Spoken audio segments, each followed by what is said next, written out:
인간은 평생 스트레스를 받고 사는 것 같습니다. 마음속에서 고통이 느껴질 때 우리는 그것에 저항할 수 없는 것으로 여기면서 살아갑니다.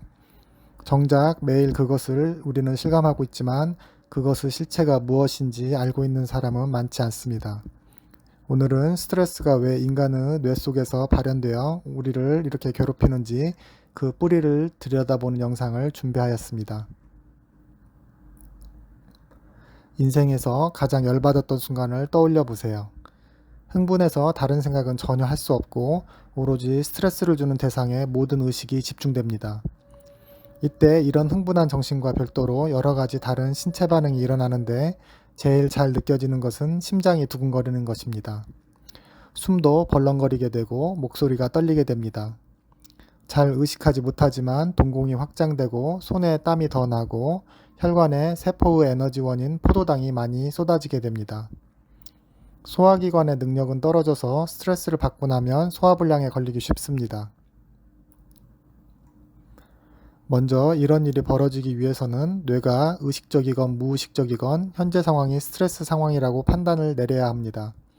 그래서 만일 스트레스, 즉 생존의 위기 상황이라고 판단을 하면 뇌 아래 부분의 시상하부에서 온몸의 스트레스에 대비한 반응을 준비하라는 명령서가 피 속으로 분출되고 그 명령서가 허리 뒤쪽에 있는 부신이라는 곳에서 스트레스 호르몬을 분비시키면 이 스트레스 호르몬이 혈관을 타고 온몸에 전달되면서 이런 신체 반응이 일어나는 것입니다. 그런데 이렇게 복잡해 보이는 신체 반응은 모두 단 하나의 목적을 향해 일어나는 것인데 바로 그것은 재빠르고 강력하게 신체를 움직이라는 것입니다. 강력하게 움직이기 위해서는 근육에 많은 에너지와 산소가 필요하기 때문에 심장도 강하게 빨리 뛰게 되고 호흡도 가빠지면서 포도당도 혈액에 몽땅 쏟아지게 되는 것입니다. 이때 혈액을 몸의 바깥쪽 근육으로 몰아주기 때문에 상대적으로 몸 안쪽에 있는 소화기관에는 혈액이 덜 가게 되고 그래서 스트레스를 자주 강하게 받으면 물론 다른 이유도 많이 있지만 혈액 공급의 맥락에서도 소화기관이 안 좋아지게 되는 것입니다. 전에 올렸던 동영상에서 동물의 신경계가 진화한 이유는 움직이기 위해서라고 말씀드린 적이 있는데 먹이를 쫓거나 천적으로부터 도망가기 위해서는 재빠른 움직임을 구성하기 위해서 이런 스트레스 반응이 몸 안에서 일어나는 것입니다. 그래서 이런 스트레스 반응에 다른 별명이 있는데 그것이 fight or flight, 즉 싸우거나 도망가는 반응입니다. 이 말이 스트레스 상황에서 몸이 작동하는 방식을 가장 진화론적으로 잘 설명하는 구절입니다. 즉 스트레스의 기원은 신경계의 기원과 마찬가지로 자동차의 엘리베이터처럼 급격하게 움직이기 위한 신체 활동이 그 궁극적인 기원입니다. 하지만 현대사회의 스트레스는 이런 신체 활동과는 상관없는 정신적인 것이 대부분입니다. 직장 상사가 우리를 공개적으로 비난할 때 우리는 유전자의 명령대로 그대로 스트레스 반응이 유발되어 심장이 벌렁거리고 숨이 가빠지며 몸이 부르르 떨리고 소화가 안 되기 시작합니다. 몸은 스트레스 상황이기 때문에 재빨리 싸우거나 도망가라고 엔진에 발동이 걸려 있지만 우리는 제자리에 앉아 오히려 조용히 있어야 합니다. 문명사회에서 스트레스를 받았다고 직장 상사에게 근육을 사용하는 행동을 보이는 것은 금기입니다. 문제는 몸은 대뇌 피질의 명령대로 움직임을 제한하고 있지만 우리의 스트레스 회로는 여전히 몸을 움직이라고 혈관에 포도당을 쏟아내기 때문에 그것을 빨리 소모해줘야 하는데 가만히 제자리에 앉아있기 때문에 혈관에 에너지 물질들이 머무는 시간이 많아지면서 혈관의 노화를 촉진하게 됩니다. 이 내용과 관련된 그림을 찾다 보니 재미있는 것이 있어서 가져와 봤는데 화면의 카툰의 내용을 보면 보스라는 표현이 게임상의 강한 적을 의미하기도 하고 직장 내 상사를 의미하기도 하기 때문에 처음에는 근무 중에 게임을 하는 직원을 나무라는 직장 상사에게 게임 속의 보스를 처치하고 일을 할 것처럼 말하는 줄 알았는데 알고 보니 직장 보스를 처치하고 게임을 계속하려는 게임 채팅 내용이었습니다. 아무튼 우리는 이런 식으로 스트레스 반응을 육체적으로 해소할 수 없는 현실에 살고 있습니다. 이제 호모사피엔스 유전자가 완성되었던 몇만 년 전의 구석기 시대의 스트레스 반응과 현대의 스트레스 반응에 차이가 있다는 것을 눈치채셨을 것입니다. 그때나 지금이나 유전자는 똑같기 때문에 일단 스트레스라고 하면 뇌가 자동으로 스트레스 반응을 일으켜 몸을 움직이라고 하는데 현대 사회는 스트레스를 받았을 때 오히려 행동을 제한하고 참는 모습을 보여야 문명화된 모습이라고 가르치고 있습니다. 그리고 예전처럼 스트레스 상황이 먹이를 쫓거나 천적으로부터 피하는 일시적인 시간에 한정되는 것이 아니라 몇 년간의 대출이자 같은 만성적인 스트레스가 생기기 시작하였습니다. 일단 더 깊은 이야기를 하기 전에 여기까지 이어온 이야기의 결론만 내린다면 스트레스를 해소하는 가장 생리적인 방법은 몸을 움직이라는 것입니다. 스트레스 반응 자체가 몸을 움직이기 위한 반응이기 때문에 몸을 움직여서 스트레스 호르몬과 에너지 물질을 빨리 사용해버리는 것이 가장 유전자 매뉴얼대로 스트레스를 해소하는 것입니다. 어찌 보면 가만히 있는 것은 스트레스를 해소하는 가장 비생리적인 방식입니다. 동물 신경계가 진화 과정을 거치면서 세 단계의 발전을 이루었는데 첫 번째는 본능적인 움직임의 조합으로만 이루어진 파충류 뇌의 단계를 들 수 있습니다.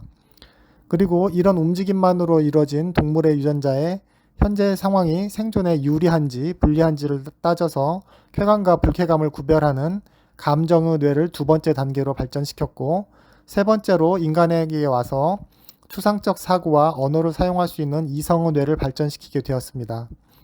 그래서 인간의 뇌는 자세히 들여다보면 가장 밑부분에 파충류의 뇌에 해당하는 움직임에 관계된 뇌가 있고 그 위에 감정의 뇌가 얹어져 있으며 가장 위에 이성의 뇌가 위치해 있습니다. 이렇게 우리 조상님들의 생존에 도움이 되었던 움직임을 담당했던 신경계 위에 생존에 더 유익한 추가적인 회로 두 종류가 기존의 회로를 바탕으로 진화가 일어났기 때문에 우리는 아직도 구석기 시대의 구식 신체 반응이 그대로 유발되는 것입니다. 예를 들어 정말 똑똑한 유전자라면 직장 상사에게 혼나더라도 지금은 몸을 움직여 멱살을 잡거나 도망갈 수 없으니 쓸데없이 심장을 두근거릴 필요도 없고 숨을 헐떡거릴 필요가 없다고 아무리 이성적으로 생각을 해도 구석기 시대 생존에 유리했던 반응인 스트레스 반응은 심장과 폐를 강력하게 작동시킵니다. 이제 파충류의 대표적인 동물인 악어를 생각해 보십시오. 악어 또한 스트레스 반응이 일어날 것입니다. 쉬고 있는데 맹수가 옆에서 꼬리를 물으려 한다면 악어는 갑자기 스트레스 반응을 일으켜 몸을 움직여야 합니다. 이런 식의 맥락이라면 악어 또한 스트레스를 느끼는 것입니다. 하지만 악어가 인간이 흔히 말하는 기분 나쁜 상황, 즉 정신적인 스트레스를 느낄까요? 그것은 철학적으로 박쥐가 된다는 것은 어떤 것일까 하는 질문처럼 여러 논란을 가져왔지만 인간은 아직 정확하게 무엇이 진실인지는 모르고 있습니다. 여기에서 이 상황을 좀 더 명확하게 하기 위해서 몸에서 싸우거나 도망가기 위해서 움직임을 향상시키기 위한 스트레스 반응을 신체적 스트레스 반응이라고 일단 부르고 인간의 단계에서 신체적 움직임과 구별되게 움직임과 상관없이 느끼는 스트레스를 정신적 스트레스라고 부르겠습니다. 악어가 신체적 스트레스는 있지만 정신적 스트레스가 있는지는 아직 모르지만 아마 없지 않을까. 왜냐하면 정신적인 것을 처리할 신경회로가 해부학적으로 충분치 않으니까 하는 것이 현재까지 과학자들의 의견인 것 같습니다. 그러면 파충류의 뇌에서 한 단계 더 진화한 포유류인 개나 원숭이를 생각해 보겠습니다. 우리는 개나 원숭이가 감정을 가지고 있다는 것을 명확히 알고 있는데 그것을 아는 이유는 그것이 감정 상황에 따라 외부로 표현되기 때문입니다.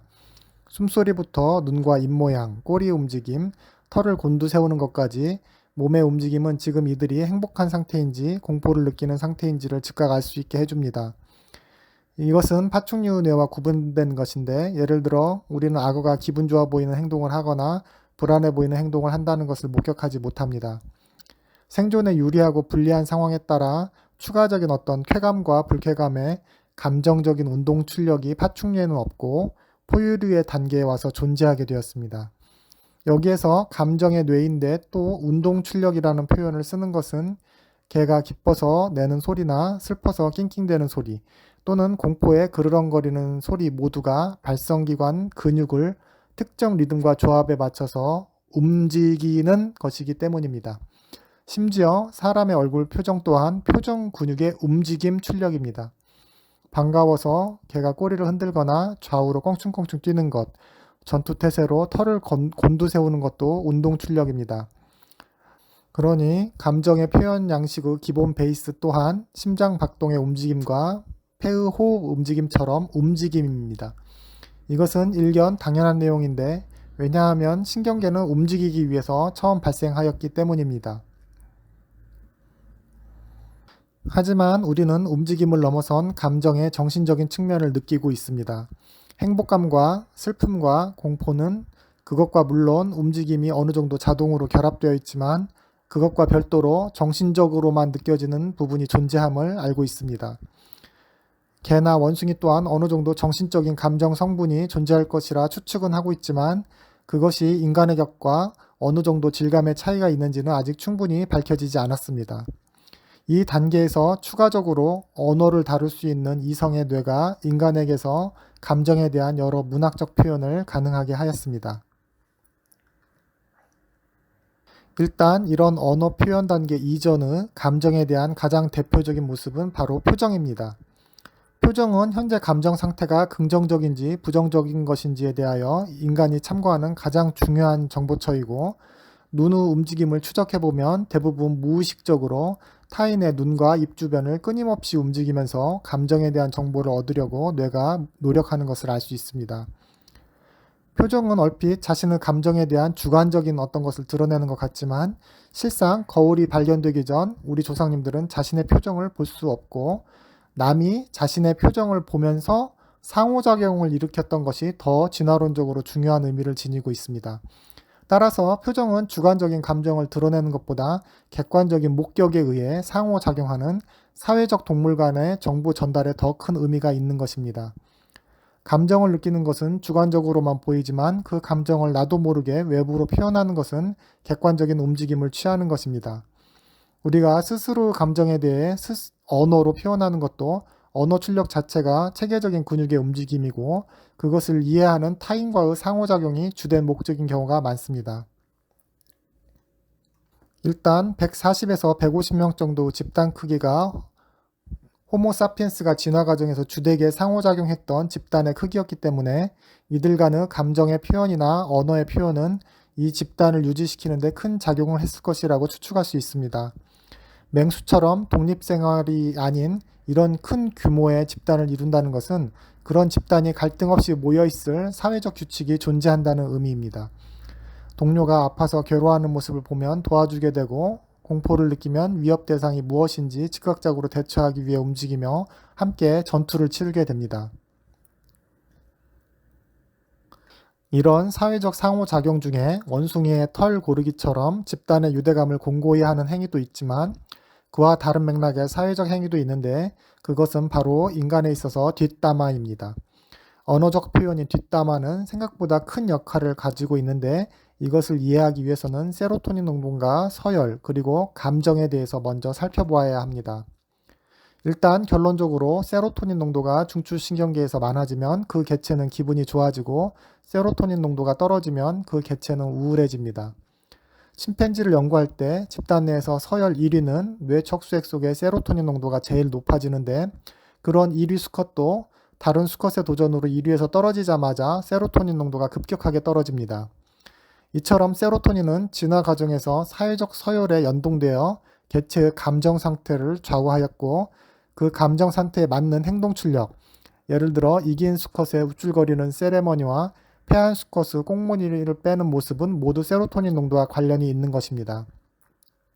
자연계에서는 수컷의 서열이 떨어지는 것이 암컷과의 성관계가 불가능하게 되는 것이었으며 결과적으로 자신 유전자의 죽음과 같은 의미였기 때문에 세로토닌 농도가 떨어지는 우울증이 죽음과 많은 연관이 있는 것은 결코 우연이 아닙니다.